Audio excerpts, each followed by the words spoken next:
Olá, sejam muito bem-vindos ao meu canal. Como já vimos no capítulo 6, nós não estamos mais obrigados a ser dominados, escravizados pelo pecado, não.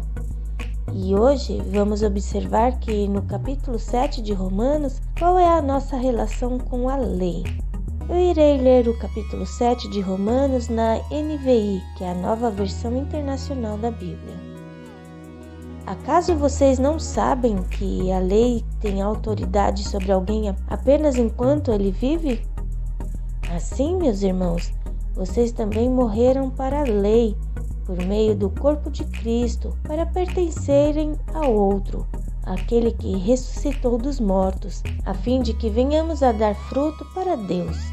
Pois quando éramos controlados pela carne, as paixões pecaminosas despertadas pela lei atuavam em nossos corpos de forma que dávamos fruto para a morte. Mas agora, morrendo para aquilo que antes nos prendia, fomos libertados da lei para que sirvamos conforme o novo modo do Espírito e não segundo a velha forma da lei escrita. Portanto, em certo sentido, o cristão é um fora da lei, ou seja, o cristão não está mais dependendo da lei, da velha forma da lei escrita. Então, Paulo faz a pergunta e depois traz logo a resposta. Que diremos então? A lei é pecado? De maneira nenhuma. De fato, eu não saberia o que é pecado a não ser por meio da lei, pois na realidade eu não saberia o que é cobiça se a lei não dissesse: não cobiçarás. Mas o pecado, aproveitando a oportunidade dada pelo mandamento, produziu em mim todo tipo de desejo cobiçoso, pois sem a lei o pecado está morto. Então, é por isso que se diz que o que é proibido é mais gostoso. Mas o problema não está na proibição. O problema está na pessoa que, ao perceber a negativa, ao perceber a lei, a ordem, ao perceber o mandamento, a pessoa sente-se mais atraída para quebrar a lei. Porque, na verdade, sem a lei, o pecado está morto. Não existe pecado se não existisse a lei, o mandamento. E Paulo prossegue. Antes eu vivia sem a lei, mas quando o mandamento veio, o pecado reviveu e eu morri. Descobri que o próprio mandamento, destinado a produzir vida, na verdade produziu morte. Então aqui temos que prestar muita atenção.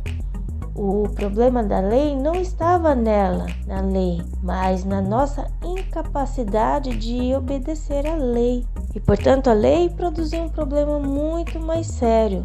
Ela produziu a morte. Então, Paulo continua a explicação assim.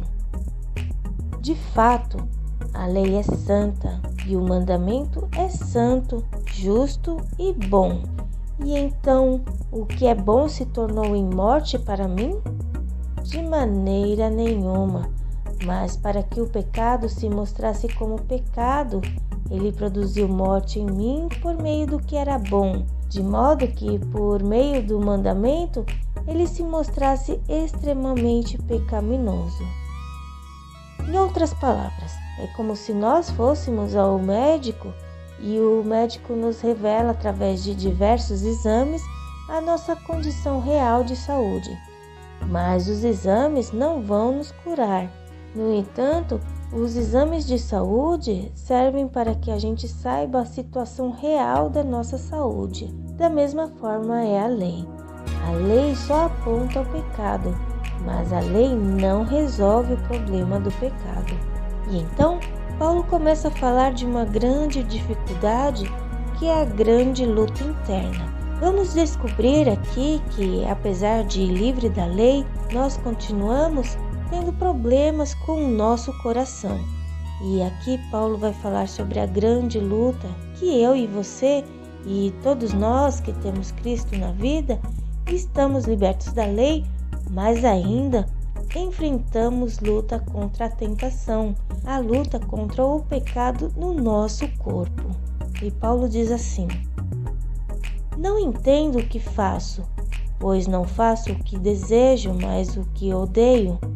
E se faço o que não desejo, admito que a lei é boa. Neste caso, não sou mais eu quem o faz, mas o pecado que habita em mim. Sei que nada de bom habita em mim, isto é, em minha carne, porque tenho o desejo de fazer o que é bom, mas não consigo realizá-lo.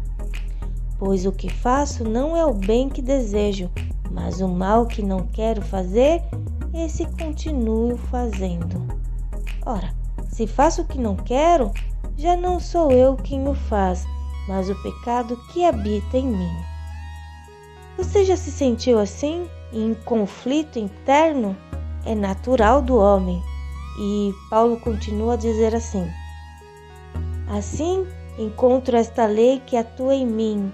Quando quero fazer o bem, o mal está junto a mim, pois no íntimo do meu ser tenho prazer na lei de Deus, mas vejo outra lei atuando nos membros do meu corpo, guerreando contra a lei da minha mente, tornando-me prisioneiro da lei do pecado que atua em meus membros. Miserável homem que eu sou! Quem me libertará do corpo sujeito a esta morte? Graças a Deus por Jesus Cristo, nosso Senhor, de modo que, com a mente, eu próprio sou escravo da lei de Deus, mas com a carne, da lei do pecado. Então, Paulo revela para nós que, depois de convertidos e livres da lei, livres da condenação do pecado, nós que não sendo mais obrigados a ser escravos do pecado, nós ainda vamos enfrentar uma grande luta, uma grande dificuldade, que é o desejo de fazer o bem que vem do Espírito de Deus que habita em nós. E a inclinação para o pecado, por causa da nossa carne e da nossa inclinação natural, persistem, gerando assim uma grande batalha, uma grande luta. E a grande pergunta é: como é que se vence essa guerra interna? Primeiro, a grande verdade é a confissão da sua fraqueza e fragilidade. Paulo não se defende dessa situação. Paulo não se torna um religioso dando desculpas, mas ele diz assim: eu estou em grande dificuldade, miserável homem que sou. Então, Paulo reconhece que essa luta prossegue porque ele tem um corpo sujeito à morte e diz que essa dificuldade prosseguirá, mas que a sua expectativa, que a sua esperança de vitória está em Jesus Cristo, nosso Senhor. Ou seja, há esperança, há claramente um caminho a ser observado que será revelado com detalhes lá no capítulo 8, que veremos no nosso próximo vídeo.